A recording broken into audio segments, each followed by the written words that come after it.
I've been involved in Speedway for so many years on completely different levels, from being a fan from the 70s, right the way through to working in the track shop at Newcastle. To then I got a stupid idea at I think I was 39 or 40 to start riding the stupid things.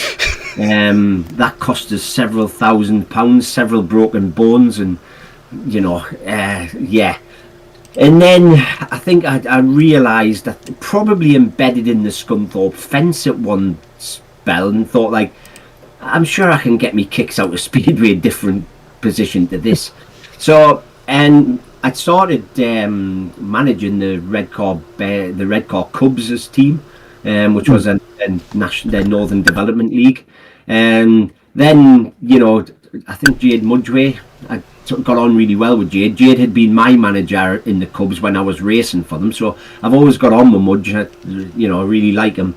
And then he was sort of at the Bears manager at the time, and I just started helping him out a little bit. And like we started discussing a few tactics, and we started discussing a few changes, and he started like really listening, and we started just bouncing off each other. And he sort of asked us to come on board as a sort of to work alongside of him as an assistant, because he was heading off to New Zealand for it was a month's holiday or whatever. And he said, Gav, would you take over the Bears team? And I was like, absolutely. I didn't need a second opportunity. It's like something I've really thought about. I used to stand on the terraces with my dad when I was about 10, 12-year-old, and would be like, right, I think we should have such and such in this one, and as all the fans do now, you sort of you're always the best manager in the world, aren't you?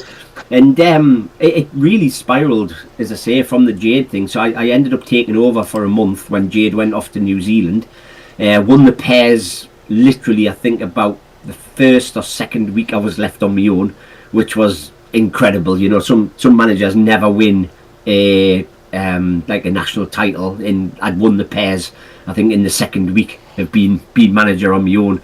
And then when Jade came back, as I say, we kept doing it as a pair as such.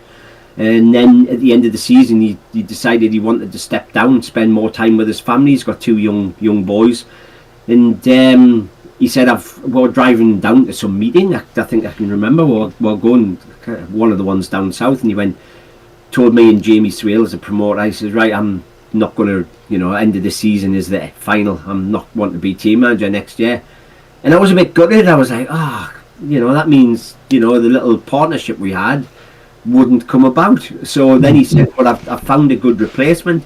And I was gutted even more. I was like, oh, right, so I'm going to be back to either managing the juniors, or maybe he's going to another club, I don't know. And he went, I found a replacement, and he's in the back of the car here. And I was sitting in the back, and I was like, what? He went, yeah, I'd like you to take over as manager. And the rest is history, basically. I've had three brilliant years, with Redcar. I've absolutely loved most of them. I wouldn't say every single minute, because it can be a difficult job, it can be a thankless job at times. But I've been in, honestly, I absolutely love the job. I love the sport. I don't know why at times, because of what goes on, you think it would be much easier if you could just walk away and forget about it. But it's in me blood, it's been in me blood ever since I was born. So it's a perfect job. I'm getting me fix. I'm getting me adrenaline without breaking bones. So that's a win-win situation, I think. And obviously you mentioned Jade there. I was at the Redcar Christmas party, and it was announced that Jade Mudgeway would be returning in like an assistant role with yourself. What does that bring to like the team as a whole? It just, like Jade obviously got to be a far better rider than I did. Now I certainly can understand bike setups. I went all through that with my own. I can set bikes. I know what they're talking about. When they're talking about it, labouring off corners or driving. I know all that stuff. But Jade obviously rode at a better level. So I think what it'll give the club, Jade likes getting his hands dirty. Jade would be in there trying to fix a bike. He would, he's a fantastic mechanic. And I think that side of it, like Jade will look after, whereas the tactical side of it, it'll still be my forte as such, which has probably been me forte from the start. So I think, it's a hard job to manage 7 people on your own, when you're only getting a few minutes here and there with them. So I think having Jade back on board, when Jade said he wanted to come back on board, was a no-brainer really to get him back involved. He's Redcar through and through, and if he's going to be there every week, why not utilise him? Exactly that. And obviously 2025 was a very successful season for yourself and the Bears. Other than winning the BSN series, what was like the big highlights for yourself last year? Obviously the BSN at Poole, the final was, I mean, to be fair, it was the match at our place where we actually we'd raced Poole something like 3 or 4 times, and we'd got beat up, and honestly I've made this joke, but I set me sat nav to home and it started taking us to Poole. I'd been there so many times. And every time Poole are so good at our circuit. Zach Cook, ends up on a 7-point average on a season. He rides our place and he gets like 12 and 13 every time he comes. Richard Lawson, although he's brilliant everywhere, he comes to our place and he's nearly unbeaten, and it does get a little bit. We always ride quite well at Poole, but we've never got a chance because we've always lost at home. I remember being 4 points up going into Heat 14 at Poole only 2 years ago or something. And we've always give them a real good battle at home, but at Poole, but at home they always seem to nick it, or win by 4 or win by 6, and that puts you, obviously right on the back foot.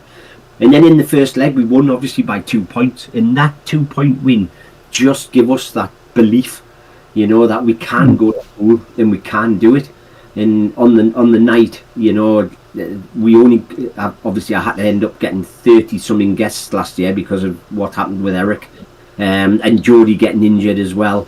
But on the night I couldn't get anybody. There was no guests available. The Aussies are all packed up to go home. Nobody wanted to do it, so I had to go with me 6 Bears. And you know what it is? It's the best decision we've ever made, because them 6 lads give every ounce of effort. And yeah, we ended up winning. We drew on the night, but we were 4 points up going into the last race, so it didn't matter. So that was amazing. The pairs, obviously, at the start of the season with the pairs, with Eric and Charles. Now that was a huge decision for me to make, because there's no bones about it. Danny King's one of my best friends in Speedway, and having to not have him in the Bears this year, honestly, it's still not wearing right with me. I just don't get it. I don't get the stupid rule, but I'll keep that away because I'll end up getting banned or whatever. But I genuinely thought that Charles and Eric were our best pair at Workington.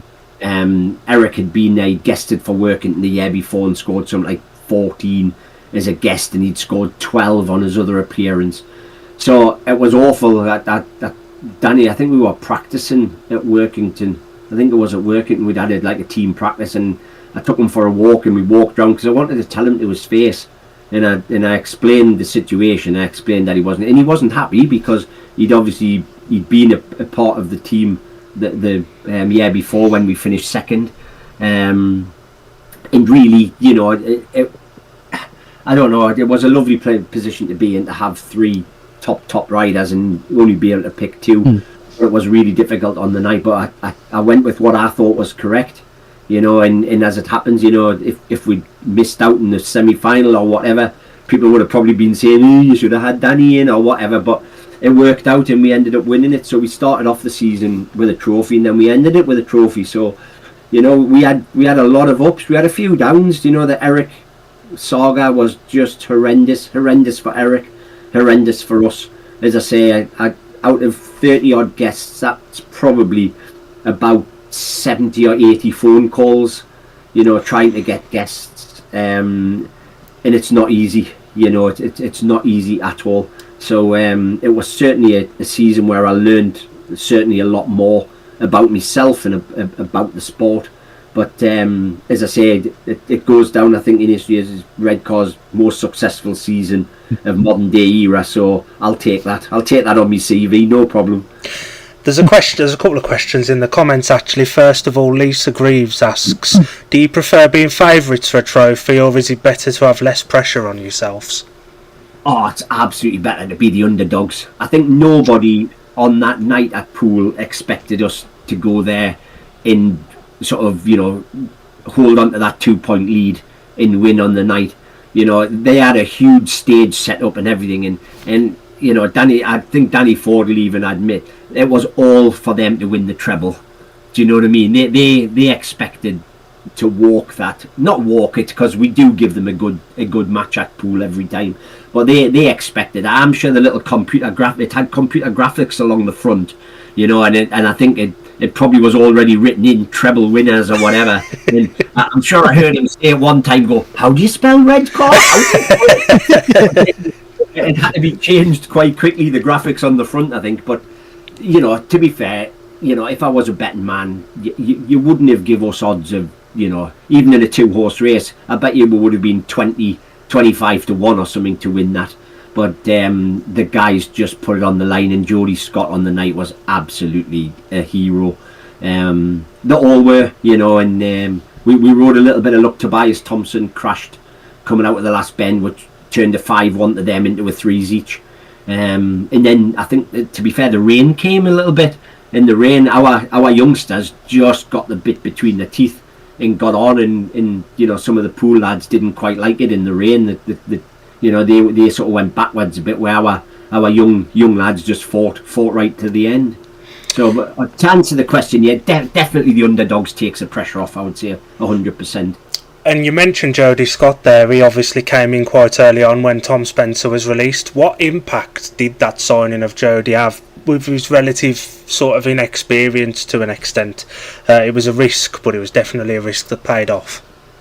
It was an immense. He had an immense. Literally, we talked. We had him as a guest at Scunthorpe actually. To start with, I think Tom was injured. No, Ace was away on international duty, I believe. And we got him in, and he won Heat 2 at Scunthorpe. But that wasn't what convinced us. It was later on. I've told this story a few times. Later on, he blew his engine up on the start line, and he came back into the pits, and him and his dad. There was not, again, we go back to, there was nothing being thrown around. There was no helmets or gloves or anything being thrown. They got the second bike out. They got the second bike warmed up, and there was no tantrums went on at all. He just got on with it like a seasoned professional. Now, this is a young kid trying to make it in the sport, hasn't got a team place. You'd think he would be so high as a kite, but he channeled that the right way, and he ended up scoring, I think, 5 or 6 points for one that day. So straight away then, I'd said to Jamie, I went, look, we need this kid in our team. And Jamie was, but Tom, to be fair, Tom was giving 110% effort, and he'd really, he'd give everything for, and we couldn't have asked any more from him. And then we had him as a guest at Berwick, and he only scored 1 point at Berwick, but he was like all over the back of Jack Smith. And people know, like, it is quite difficult to pass at Berwick, especially when you're a youngster. It's all right when you're Chris Harris or whatever, but as a youngster, but he was all over. And it was there that I spoke to Jamie again and said, look, if we don't sign this kid, somebody else is going to. And we had a management meeting, and we decided, and Jody had said, like, yes, he would like to come.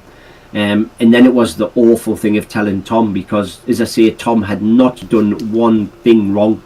But we just thought, with Jody Scott here, if we don't, somebody will, and they will capitalise by it.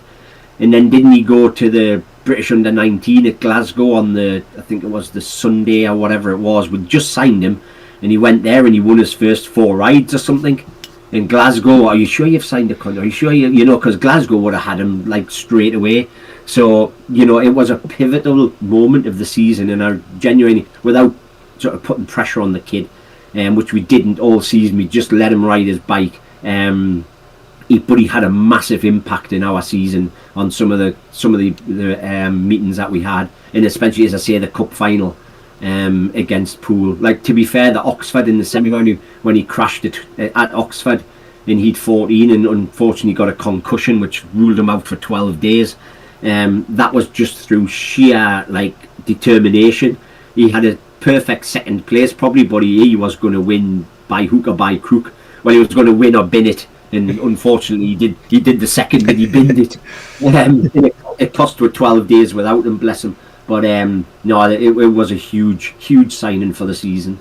And just one more from in the comments as well. Brett Thurlow has said, congratulations on all you've achieved with Redcar. How hard is it as a team manager to keep spirits high when things may not be going well, and you automatically think that the Poole defeats and the endless meetings against Poole towards the end of the season where he was just against you a little bit? Yeah, it is hard. I am a man manager. I speak to certain riders, Vaughan, every week, even in the winter. I speak to a good few riders. I feel that's probably my strength as man managing, and when people's heads get down, I hopefully can keep their heads up and we talk about the positives rather than the negatives. But it is difficult, and as I say, when we had Poole flipping 3 times or whatever at the end of the season, and you're like, oh, not again, but then we went out, as I say, and we got that 2-point win at home, and all of a sudden it was just, hang on a minute, they're not actually invincible. These people can be beat. And as I say, we went down there and we give it everything and won it. But speedway riders they're all different.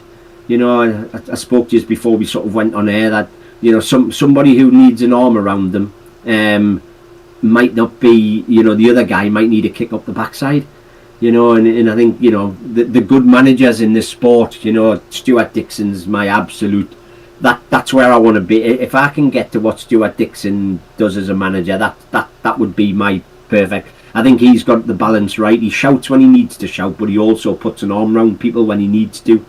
And that is, I say, I had a great couple of matches with Stuart up at Berwick last season, and he gave us a huge compliment, which was excellent. But to be fair, he's a manager that I would like to get to that sort of standard. I'd love to manage at a higher level. I'd love to manage in the Elite League, I honestly would. But as the teams keep decreasing, it obviously gets less and less likely, I think. But maybe one day, you never know. And just one more quick comment before Palmer gets back on with his questions. Lee Tyers from 15 Heats Later at Poole has said them's fighting words, going back to the words about you taking the BSN series from Poole at Poole. Palmer? You what? He said those are fighting words when you said about the everyone was expecting Poole to win, and it was nice to go there and do them over. Yeah, Poole are brilliant. Simple as, I get on with everybody at Poole, and the staff in the pits are brilliant. I to be fair, there's nobody I don't get on with. To be fair, I think I hopefully I treat people with respect, like I want to be treated. Do you know what I mean? So at the end of the day, we're all doing the job for the love of the sport. So falling out with people and effing and blinding at people and stuff, just I don't think it gets you very far. But it was absolutely, to do one on Poole after they'd done with something like 3 or 4 times was a real special moment. Palmer? So just looking ahead now to the upcoming season, there's minimal changes in the Bears lineup from last season. How important is it for you as a manager to know the majority of the team and how they operate? That's how Redcar operated. I don't know if you've noticed, really, certainly over the time since I've been here, is we try to make minimal changes. I think probably because since I have been here, although we started off disaster. I remember one of the press guys saying you're the worst manager Redcar I've ever had. We'd lost something like 10 matches off the trot early doors. And that was my press officer. I was like, oh, thanks, Keith. Thanks for showing that out. Yeah, statistically, you're the worst manager we've ever had. And I was like, oh, marvellous. But anyway, luckily they kept with me, and we got to where we are now. But we don't make changes for change's sake. And I think the other thing it hopefully shows with Redcar is that riders who come to Redcar quite regularly want to stay at Redcar. We must do something right. We certainly don't pay the most money. We can't, because we're not a rich club by any means. But riders seem to come. The track does help. The track is a good race track. Riders like to race at our track, but again, that works against her when pool other teams come because they love racing it as well. You know what I mean? Sometimes you wish you had, like an Edinburgh or something where you've got a good, a Scunny, really, a good home track advantage. I would love one of them at some stage, but we haven't. But as I say, riders like to come. So yeah, we've got this year's team. We try to make minimal changes, and we pretty much have. You know what I mean? Unfortunately, the Danny King incident with the stupid rule meant we did have to make changes there. But the rest of it, both the lads that we brought in, Jordan and Jake, have both rode for the Bears before. They know what the Bears family's about. So yeah, we've got a very similar looking side. You've touched on the 8-point rule and you're not liking of it. How was that discussion, and how was it to make that choice between Charles and Danny? Because Charles Wright is Redcar Speedway, that's what you think of when you think of Charles, but obviously you're very good friends with Danny. How did that come about, and was that a you decision, or was it the entire promotion came together to decide? It was an entire promotion, to be fair, although I would have made exactly the same decision. Charles Wright is for a Redcar number 1. And I think Danny would even say that. Danny would be honest and say exactly the same thing. But it didn't make the decision any easier. As I say, I had to ring who I would say is one of my best mates in Speedway, just a very good friend, full stop. And I had to ring him and tell him that I couldn't have him back next year. And that was deeply upsetting. And it was deeply upsetting because the rule had been sort of put out for a certain reason, and then it was literally put to one side anyway, because we had eight riders over an 8-point average. Was it 8 and whatever? Anyway, it meant 1 for each team, basically. And then, obviously, Rob goes and signs Pico, which then means you've got, is it 10 for 9 teams or whatever it was? And so one of them would have to miss out. Now, as it is, Nikolai Clint, I'm not sure he wanted to be back or whatever, but one of the riders was going to have to miss out. I just don't get it. And the other thing, I don't know how it would stand up in a European court of law that because the likes of Scott Nichols and people like that were over 8 points, but because you get 5% off for being British, they're under 8-pointers. I think Kyle Howarth was another one. And I'm not quite sure how that would stand up if somebody decided to sort of challenge this in the courts, whether this rule would even work. But anyway, it's done and it's dusted. I had to put it behind me, and when we had to move on, and we did. But I think the other problem is it affected 2 riders in the whole championship. It affected Danny King, who's give you 20 odd years of unbroken service, ex-British champion, never causes any trouble really with anybody, in Dan Thompson, who's travelled all over Europe for Team GB under whatever. He never turns a sort of a booking down all over the world for Team GB, and it affected those 2 riders. Two riders who've given everything at different scales, but everything to the sport, and they were the 2 that suffered. And that to me is just, that's a bitter pill to swallow, and I'll never forgive it as such. Do you know what I mean? I just think it was ridiculous, and I think it, as I say, it sort of affected the wrong people who we should be trying to affect. I've just got a quick follow up to that one as well. As it stands, as we sit here at 7:30 on the 5th of February, Charles Wright doesn't have a Premiership team. How does that affect him? With racing for you and not being so active as well with Premiership racing. I've spoken to Charles long and hard over these last few weeks, and we personally think it's a good decision at the moment. Yeah. Charles has got Landshut, and he's got Redcar, so he's literally got a Premier League and a Championship team as such. Do you know what I mean? He's racing, like we've got the Landshut fixtures out, and he is going to be racing quite a bit. I've got them here: 1, 2, 3, 4, 5, 6, 7, 8, 9, 10, 11, 12. That's 13 Landshut fixtures, and that's without playoffs and everything else. So at the moment, Charles Wright's quite happy to have Redcar in Landshut. We're not saying that maybe he's in May or June, that when he gets his schedule sorted and he's He's into the process of riding, a broad here, which he did last year. Last year was very difficult early doors. Charles will not mind me saying, Charles was like stressed, really stressed, because he'd never really done it before. He'd had one little go, I think, a couple of matches in Poland, but he'd never set up a full real setup over there. And did it, and it was stress. It was stress for myself, for his partner, for everybody. You know what I mean? But he got it working, and it worked really, really well. And I think towards halfway through the season, he was actually riding probably a little bit too much, and he admitted he was getting burnt out. He was getting tired.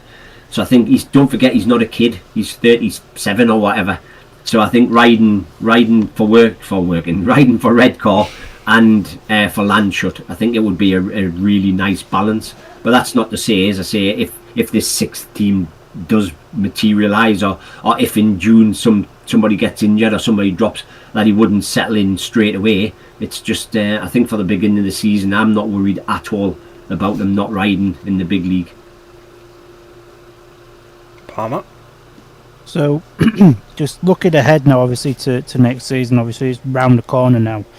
What, with most lineups obviously sorted, what team do you think poses the biggest threat to the title for next season? Do you know what it is? I really do think it's the most even league we've had for a long time. I do think that, honestly, the teams, like if you start, like I'm going to just start, like say with Berwick, Kilderman, Etheridge, Palvara, Nick Morris, that's a blooming good top end. Do you know what I mean? If this new Aussie kid comes off, they could be right up there. Like Etheridge is in there still, Jai will give you 110%. Edinburgh looks strong again. I'm not sure Mitchell Clough maybe a sort of reserve, but Glasgow, they've got a little bit of a weight on them. Is it that Housel from Landshut, isn't it? Yeah. Kevin Jewel Pedersen, who I really liked the look of last year when he came over for a few. He was knocking on our door wanting a team place. So they're going to be, them two are going to be pivotal to whether Glasgow come. But if they get a Village Nagel out of one of those, they're going to be right up there. Oxford, obviously they've got Risky in there. If Eric has a full season. Anders Rowe, I like Anders. Anders is coming along and along. Masters at the top of the tree. I really do think all the teams are, Plymouth look really strong. Poole, I think a lot of that depends on Dan Jilks coming back from another injury, bless him. I love that kid. We had him at Redcar, and there's nobody gives you more effort, than Dan, but he just seems to be injury prone, doesn't he? And not injuries, not always his fault either, and Fraser Bowes, hopefully, because obviously he didn't have the best of seasons at work, but Poole have got a habit of getting the best out of Aussies. So yeah, Scunthorpe at the minute look to me, sorry Dan, but they do look to be probably the weakest side in there. And I think another wooden spoon to the cabinet. Here we go. No, because you know what it is. You know what Rob's like. And I wouldn't be surprised if come April or May there's a different rider in there somewhere, and all of a sudden you go from being a mediocre team to a good team. I just know how Rob works. Do you know what I mean? And I wouldn't be surprised at all. And then you say you get Workington, don't you? Jepperson. We thought about trying to sign Jepperson, when Eric very first started to be like poorly. And on the night time with his average would have fitted, and by the next morning, like we did nothing about the next morning, his average was too high. And that's literally whether we would have gone for it. I don't know if we would have. Don't get me wrong, but God, he was a sensation last year. He was excellent. So with him, Batch depends which Batch turns up. Cook obviously is, Craig. I wish him well. I hope he does have a solid season. Tate Zischke, I loved him. I had him as a guest a few times last year. Never let me down. Always give us 100%. So I honestly do think, and I'm not sort of sitting on the fence here, but I really do think all the teams look very, very even. Apart from maybe Scunthorpe, but as I say, I don't think that Scunthorpe team that'll start on paper will be the one that even probably makes the end of April. But that's just me. With the points limit, it is this season, and obviously a lot of teams have gone down the route of having a 2-point reserve. Obviously, Ryan Ingram at Scunny, Cooper at Poole. You've managed to keep your same 2 reserves from last season with Ace and Jody. How important was it to keep those 2, and on paper have probably the best reserve pairing in the league, at least from the start of the season? Yes, it you know, as I said before, we don't like getting rid of anybody. You know, and when they wanted to come back, you know, Jody was an absolute must. Ace was we got Ace as a bit of a broken man at the beginning of the season, and he came on leaps and bounds. So yeah, the way the team worked out, as I say, once we couldn't have Danny and Jake Allen sat in there, all of a sudden it looked like, as you say, the pair of them were going to be at reserve. And but what that does mean, and I'm not stupid, it does mean that we're a little bit weaker in other places to other teams. And I think what we need to do to... I was just going to sneeze there 2 seconds. It hasn't, it's gone, that's me man food. But anyway, so we know that we need improvement.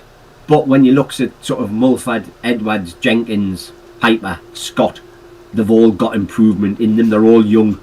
And you know what I mean. And when we build our teams, we do look for riders to improve.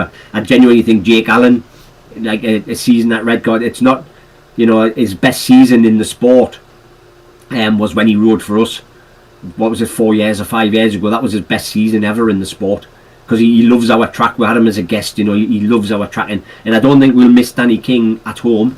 That's honest opinion, because I think Jake Allen does a Danny King at our place, no problem at all.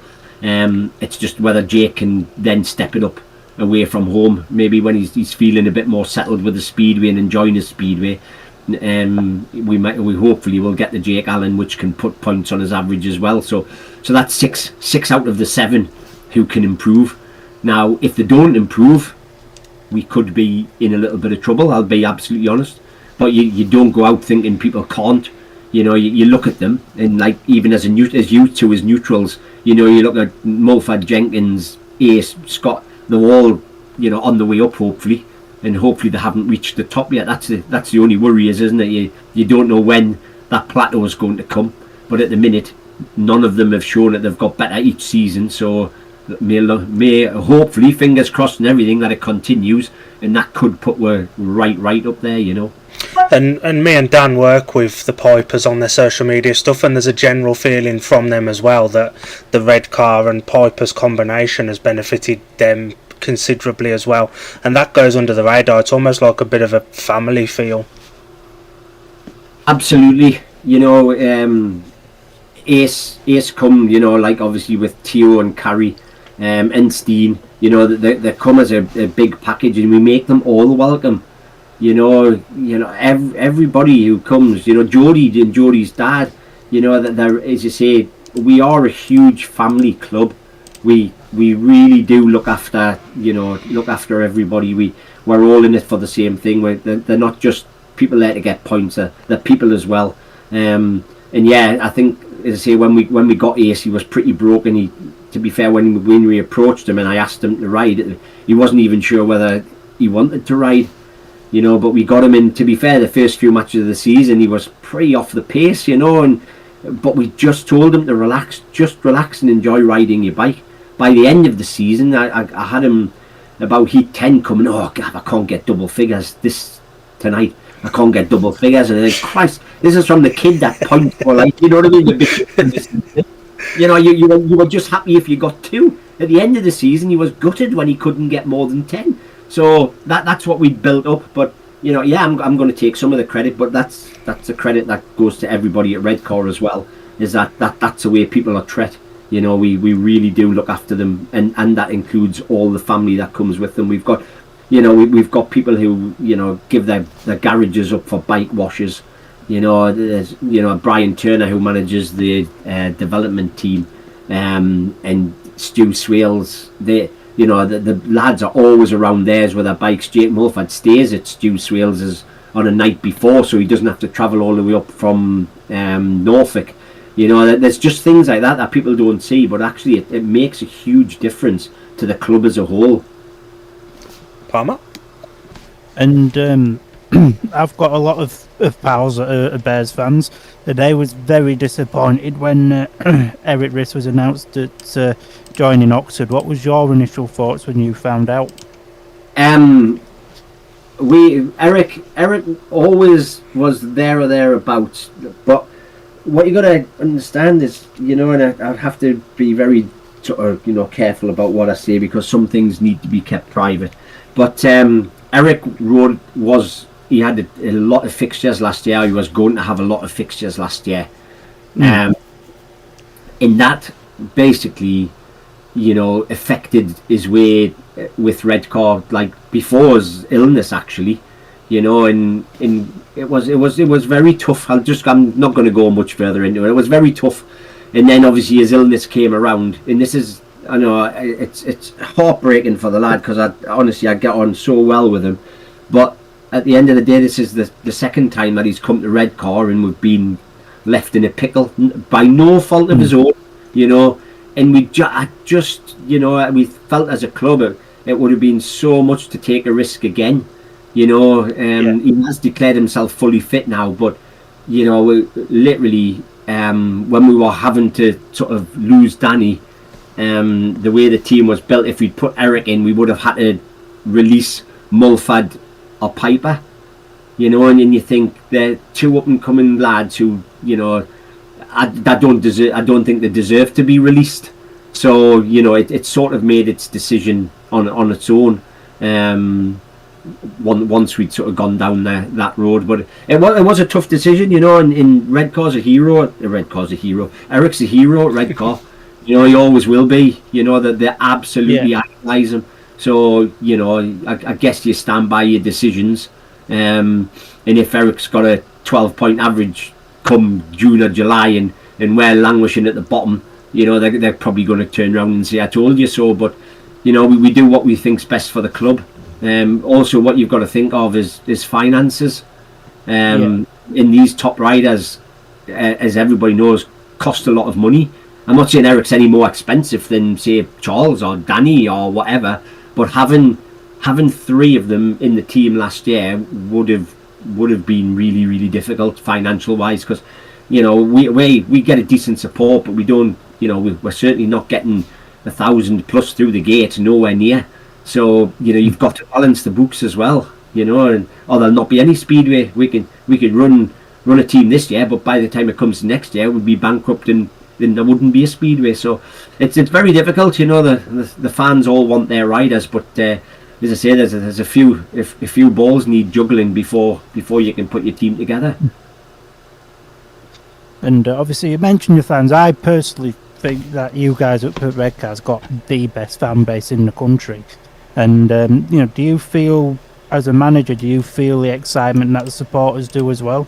Yeah, absolutely. The scaff stand, or whatever it's called, where Graham Porter and his merry men all congregate. Like, there's nothing better than it. I know that the sort of Plymouth have their, what are they called, the bar bandits or whatever they're called.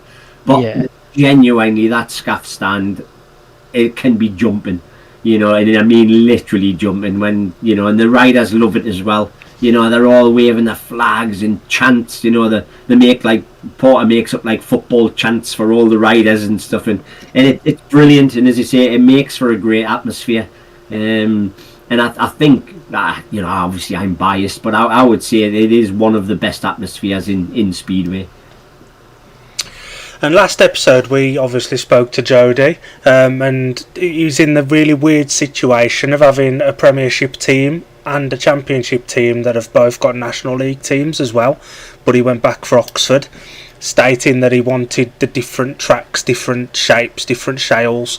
Do you think that experience of all the different kind of setups will benefit you and the Redcar Bears and himself as well for you know, for this season to come, that he will have experience on different shapes, different grips and everything in between? Absolutely.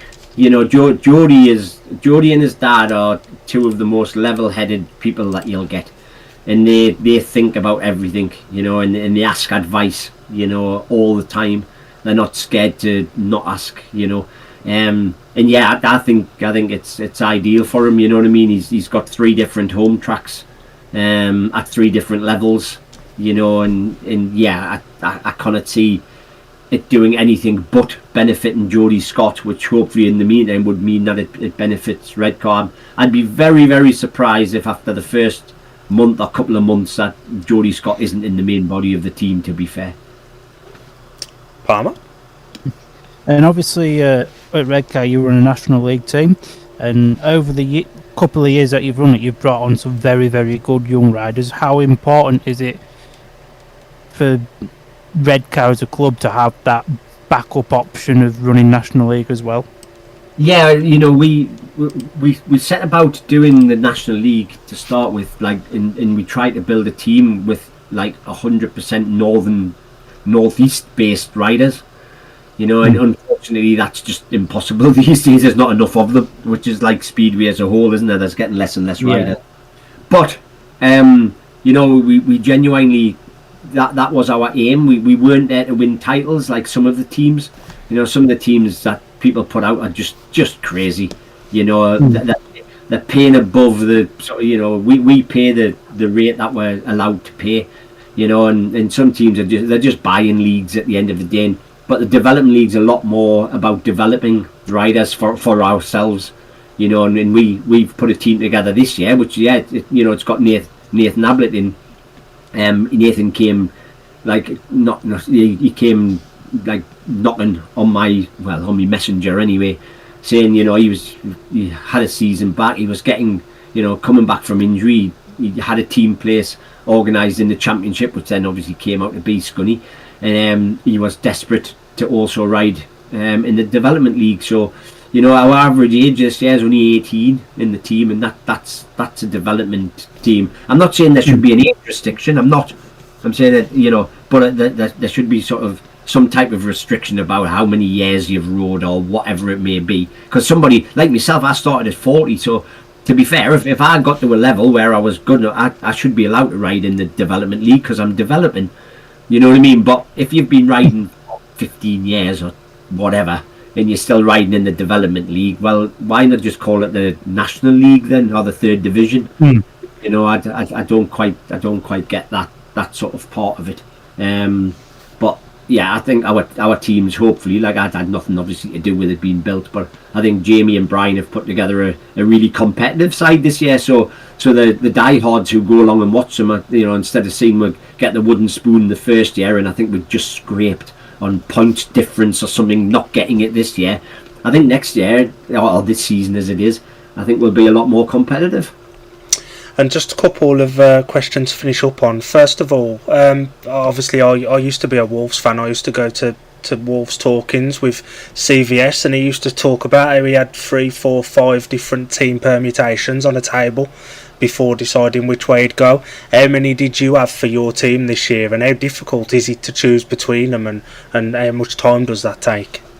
Right, I've got me little, everybody knows, well, all the promoters know about me little book that I've got here, and let's just have a look. Hang on, where is it? There's 1, 2, 3, 4, 5. I had 17 permutations this year. I'm not going to tell you what they were. Literally 1, 3, 4, 5, 6. I had 7. I had a 39.83, a 39.52, a 39.85, a 39.97. Oh, actually, that's the one that we ended up with, 39.97. So there you go. Yeah, I had seven different permutations. So there you go. And to be fair, I think 3 of them, at least 3 or 4 of them, included Danny King before this rule was brought out. So yeah, but it's hard because you're dealing with people's futures as well. Yeah. You know, it's hard to sort of just say, oh, you're not coming. It was same with Tom Spencer, bless him. You know, having to release Tom Spencer was probably the worst thing I've done in Speedway so far. You know, but at the end of the day, you know, I just letting Jody Scott go somewhere else just didn't bear thinking about at the time. You know, I guess some people at the time, because like Ace hadn't had the best of starts, some people might have said, you know, could have dropped Ace and kept Tom in, and and some people would have been justified for that, but by the end of the season, it was shown that Ace really got it together and finished with an average above Jody. So it was justified. And Ace's improvement was epitomised when he outright beat Anders Rowe around the Echo Arena. Oh, that was absolutely one of the best races I've ever seen. When Anders kept trying to come round the outside and Ace would just move across. It was fantastic, wasn't it? And I don't think he needed to believe, because I think he already did believe. But if anything was going to make a season, was that race, and that's from, I think, then on, when he was gutted if he didn't get double digit scores. He was, honestly, he just went up such a level, and it was great, the banter between him and Jody, because although they're good friends off the track, they still want to do well on it, and then the pair of them sort of G each other along. And I think that'll happen this year with sort of Ace, Jody, Jake, and then you've got Jason and Jordan, who were reserves at our place about 4 or 5 years ago. So they've got a little rivalry going on, like the friends, but we've got a lot of people wanting to beat, get a higher average than the other team. So hopefully it all bodes well, as long as it doesn't spill over into them riding against each other. I'm quite happy for that to be little friendly rivalries. That's what makes the world tick by. Is I want to beat him, even though he's my teammate. I still want to score more or whatever, and that hopefully will work well. And mate, I think Dan will attest to this as well. We saw a change in Ace this season. He has before been known to be a bit hot-headed and stuff, and react before thinking. That's kind of come out of him a bit more. He seems more settled. Is that to do with the settings at Redcar and the experience in your team and from yourself and everyone else as well? Absolutely. I don't have it. I won't tolerate it. As I explained before, if you're screaming, you're putting the other riders off who are preparing to go out on track. And B, you're not thinking about why it went wrong and what can you do to put it right. You can scream as much as you like after the checkered flag if you finished last. If you want to come round and bash your handlebars and scream to yourself in your helmet, no problem. I can't do anything about that because I can't hear you, and I'm not really that bothered, to be fair. So, but once you get into that pit, you need to be speaking to your mechanic on a level-headed basis, because you finished last for a reason. It maybe just was that you are crap. Excuse me, French. it might be that your bike was rubbish, so you need to speak to your mechanic that you need something changed on your bike, or you might have just been unlucky. To effing blind and scream and shout and throw things around, it does no good to anybody. Vent your frustration out on yourself when, as I say, you normally finish, and then you have a little ride around to the pits gate, and from then on you are thinking about your next race. And that's what I try and install, and that'll be in Charles Wright, and that'll be down into Jody Scott, who's at 7, and everybody in between. It's like there's no room in my team for prima donnas who are going to scream and shout, who are then going to put off other riders. Because, as I say, Charles, the lad will rename nameless while we're live on air, but Charles was a nervous wreck sitting next to one person in the pit. He would come in and he would effing blind and scream and smash things up, and poor Charles is trying to do his clutch, and he's like, you've got to move him, and I was like, no, you haven't got to move him, you've just got to stop doing it. I went like, we will not tolerate it, and as I say, I think Ace did come with a little bit of a hothead attitude, but you know what it is, like that it just does nobody any good whatsoever. And just finally, you mentioned about Charles there. We had one of the comedic moments of the season last year at Redcar with the little scrap between Charles and Jake Allen, who are obviously really good friends off the track, and by the pit gate they were hugging it out and stuff. What was your view on that, and how did that go down in the pits after? Was everyone having a laugh after it? The crowd loved it, didn't it? It was like WWE wrestling. It got more than media. The crowd loved it. There was nobody ever really going to get harmed. Whether they both had their helmets on, so there was never going to be really any harm done. I'll just very quickly recite a thing. I think it was Chris Louis said once. There was a couple of riders came into the Ipswich pits, and they started fighting in the pits, and he was like, whoa, hang on a minute, if you're going to fight, get out there where the crowd can see you, because they want to see you fighting. You know, and I think that's it. I don't think it's a good thing for the sport in a way. I don't want it to become like ice hockey where you're dropping the gloves and going, right, first one to the floor, but it shows passion. There was passion on both of them. You could see it from both points of view. You could realise like why Jake probably went off, because he just thought the race was finished. Charles didn't, and anyway, look, we put it to bed, and we move on. But I think for the sport as a general, I don't think it does the sport any harm whatsoever. To be fair, that was the highlight of Scuddy's season last year. Yeah, there you go, mate. And like Lord Ryder sticking his fingers up at the referee, like that's £250 fine. And that should be encouraged, man. At times, it gets a crowd. The crowd love it, and I know it's a family sport, and maybe swearing's probably not the thing, but everybody likes a bit of a dust up once in a blue moon. It certainly didn't do the sport any harm, I don't think. And this year is my first chance to come down to Redcar as well. I feel like I'm missing out. Palmer sells it so well, the atmosphere, and I've saw some meetings. The racing's fantastic, so I'm personally looking forward to coming down this year. Well, when you come down, give us a shout, and what we'll do is I'll obviously we do track walk at 7 o'clock or whatever it is before the meeting. 6:30 we'll go on track walk, and then give us a shout, and I'll take you out for a little track walk or something before the meeting starts. No bother at all. Absolute legend of a man. Not a problem. We'll do that. So a couple of little bits of housekeeping before we finish. Last night over on 15 Heats Later, Lee and Beth gave us a mention for what we're doing over here. So if you're a little bit stuck for something to do on a Thursday evening now, go and watch 15 Heats Later, who spoke to Cooper Russian last night, and we will take the chance to wish Gavin the very best of luck for the 2026 season, and hopefully it's a good season for Redcar, and you can come out on the positive end of some of those semi-finals and finals against Poole. Cheers, pal. Thanks very much for having us. It's been a pleasure. So next week we are expecting to be back with another episode, and it will probably be our third Redcar episode on the spin. We'll confirm the guest once we've heard back from him, because he's a nightmare to get a response from on Messenger, but it will be another Redcar guest if that goes to plan. And we'll take this chance to thank everybody for watching. Again, thank Gavin for coming on and giving up his evening, and hope everybody has a nice Thursday night.